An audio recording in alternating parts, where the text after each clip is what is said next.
वैसे आज एक सनसनीखेज खुलासा हुआ है कि पीए सुधीर सांगवान ने सोनाली की हत्या में साजिश की बात कबूल की है। जी हां, गोवा पुलिस सांगवान के परिवार से भी पूछताछ कर रही है।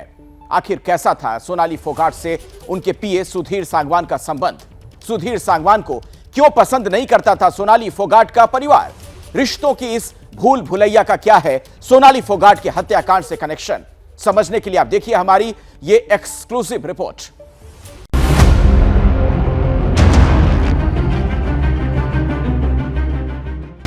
दरअसल उसकी जिंदगी में इस दौर में भारी उथल पुथल थी। बाहर से सोनाली जितनी सुलझी हुई नजर आती थी, दरअसल अंदर से उनकी जिंदगी और उनके रिश्ते सब कुछ उलझे हुए थे। और सोनाली के रिश्तों की टूटन और उनकी जिंदगी की उलझन की एक ही वजह थी, और वो वजह थी सुधीर सांगवान। सोनाली की मौत की कड़ी जुड़ती है उसके करोड़ों के इस फार्म हाउस से। गोवा पुलिस भी यहां सुराग की तलाश कर रही है। हिडन कैमरे के साथ एबीपी न्यूज के अंडरकवर रिपोर्टर जब इस फार्म हाउस में पहुंचे तो उनकी मुलाकात हुई केयरटेकर सतीश से। जब हमने सतीश से सोनाली और सुधीर सांगवान के रिश्ते के बारे में पूछा तो सुनिए उसने क्या कहा। सबको पता था, सारी फैमिली को। तो अब ऑब्जेक्शन पहले क्यों ऑब्जेक्शन नहीं करेंगे? ऑब्जेक्शन घर बार बार में पुलिस बुला लेती थी। यहाँ कौन जो उन्हें पीए थे कोई दिक्कत नहीं थी, 1 महीने पीछे आ जाती थी यहाँ। बस सुधीर से? हाँ, वो अपनी पोजीशन का मान लो है ना, गलत फायदा उठाया गया। तो पुलिस बुलाता क्यों होता है?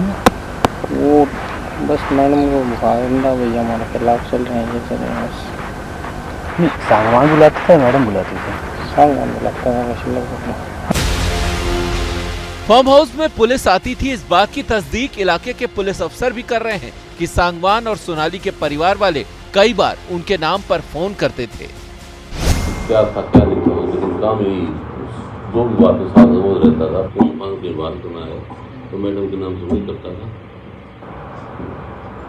संभाल रहा काम उसको। मैडम से बात करवानी हो, जैसे पुलिस का कोई काम हो, तो साहब मैडम बात करेंगे, नहीं करवाता।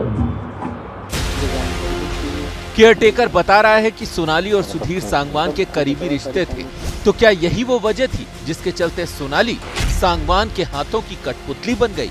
आखिर सोनाली और सांगवान के रिश्ते के बारे में जानते हुए भी क्यों चुप था परिवार? हमारे को तो मिलने नहीं देता था ना। तो वो कोई पता नहीं, कोई तंत्र विद्या वगैरह क्या करा रखी थी, उसका दिमाग ही घुमाया हुआ था। ये हमारे तो पता नहीं तांत्रिक का क्या चक्कर होता है। सोनाली के परिवार का आरोप है कि सुधीर सोनाली से कुछ भी करवाता था और वो चुपचाप करती थी।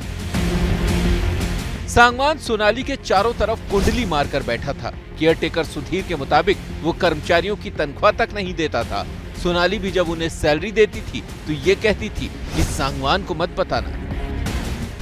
अच्छा, तुम बताया कि जो तुमको पैसे दिया करता था, वो कहता था कि मैडम को बताना नहीं, किस लिए? नहीं, ये नहीं बोला उसने कभी मेरे को बताना नहीं। मैं कभी मैडम से जब पैसे मांग लेता था ना तो उसको पता चला गया था मैडम को कि भाई वो बोलती तेरे तो हिसाब लिख रखा है कोई हिसाब में मेरे को कॉपी में, तो वो बताया नहीं करता। आखिर अपने पीए से इतना क्यों डरती थी सोनाली? क्या सोनाली का कोई राज सांगवान के पास था? सांगवान की हरकतें देखकर भी क्यों आंख बंद कर चुपचाप रही सोनाली? क्यों ये जानते हुए भी कि उसके खिलाफ साजिश हो रही है सांगवान को बर्दाश्त करती रही सोनाली? मैडम सो जाती है ना जब गाड़ी एक्सीडेंट करता था वो। ये बात सोनाली ने मेरे को अब बताई। एक दिन है ना 7 दिन जिस दिन गुड़गांव जा रहे थे ना, मिलकर 3 दिन उसको जाके एक्सीडेंट है अभी। तो बोली जब मैं सोई हुई होती हूँ ना, जब मेरा एक्सीडेंट हो जाता है क्या गाड़ी का? हाँ, ये लेकिन सोनाली ने ये बात खुद घरवालों को बताई है कि जब मैं सोई हुई होती हूँ क्योंकि मैं थकी आई होती हूँ और मेरी तरफ एक्सीडेंट होता है कंडक्टर साइड। सुना आपने, सोनाली की मौत भले ही गोवा में हुई लेकिन उसे मारने की कोशिश पहले भी हो चुकी है। सोनाली की बहन रेमन का आरोप है कि सांगवान उसे ड्रग्स का जहर खाने में मिला कर देता था। मेरे पास वो मारपीट नहीं करता था, उसका बात करने का तरीका अलग था। मारपीट करता था सोनाली कब कहाँ निकाल देती। उन्होंने तो ड्रग्स देना धीरे धीरे शुरू कर दिया। मेरी माँ 4-5 दिन पहले रखी गई तो 3 कटोरे खीर के लेके आया नीचे से, पता नहीं शायद में कहाँ से बढ़वाई थी, कहाँ से मैडम की ठीक लेके नहीं, अपना नाम नहीं लिए मैं लेके आया हूँ, ऐसे कह दिया तेरे को खीर दे के गया है। सोनाली ऐसे पता नहीं चल पाई खीर कौन दे के गया, मेरे को फोन पे बता रही थी। बोलिए ना सुधीर ने 3 कटोरे लेके आए, मम्मी के लिए मेरे लिए। इन दोनों कटोरे में कुछ नहीं हुआ और मेरी दिखती ही तबीयत खराब हो गई।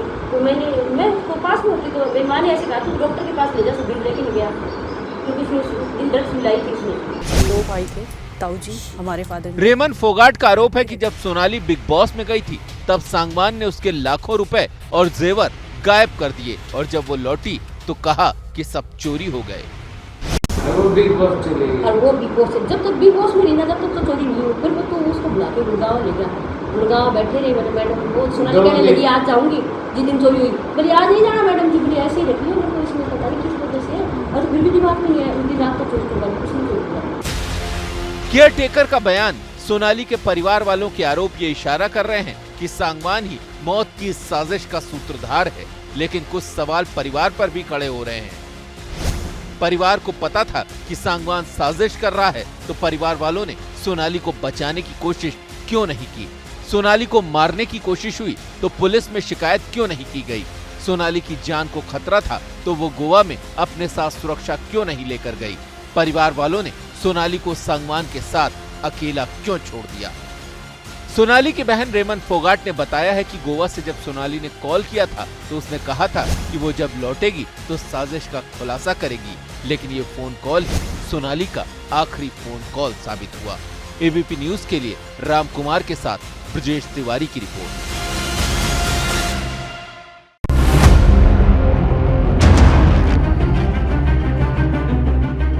जैसे ही घड़ी का काटा दोपहर 2:30 पे आए, बबीता जी का दिल सास बहू साजिश के लिए मचल जाए। और ये है इनकी बहू, पूरे दिन ऑफिस की टेंशन हो जाए गॉन जब ये करें अपना फेवरेट शो फ्री टाइम पे ऑन। इनकी तरह आप भी देखें अपना फेवरेट शो अपने टाइम पर और डाउनलोड कीजिए एबीपी लाइव ऐप अपने स्मार्ट टीवी पर।